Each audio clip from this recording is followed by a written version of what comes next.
تم لوگوں سے پہلے بھی بہت سے واقعات گزر چکی ہیں، تو تم زمین میں سیر کر کے دیکھ لو کہ جھٹلانے والوں کا کیسا انجام ہوا۔ یہ قرآن لوگوں کے لیے صاف پیغام اور اہل تقوی کے لیے ہدایت اور نصیحت ہے، اور بددل نہ ہونا اور نہ غم کرنا۔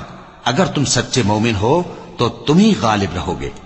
اگر تمہیں زخم شکست لگا ہے تو ان لوگوں کو بھی ایسا زخم لگ چکا ہے، اور یہ ایام زمانہ ہے کہ ہم ان کو لوگوں میں بدلتے رہتے ہیں، اور اس سے یہ بھی مقصود تھا کہ اللہ ایمان والوں کو جدا کر دے اور تم میں سے بعض کو شہید بنائے، اور اللہ بے انصافوں کو پسند نہیں کرتا۔ اور یہ بھی مقصود تھا کہ اللہ ایمان والوں کو پاک صاف بنا دے اور کافروں کو نابود کر دے۔ کیا تم یہ سمجھتے ہو کہ بے آزمائش بہشت میں جا داخل ہوگے؟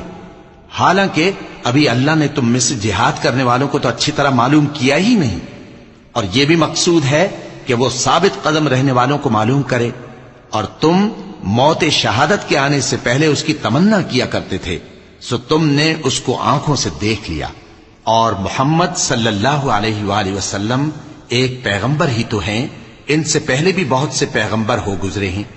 بھلا اگر یہ مر جائیں یا مارے جائیں تو تم الٹے پاؤں پھر جاؤ گے؟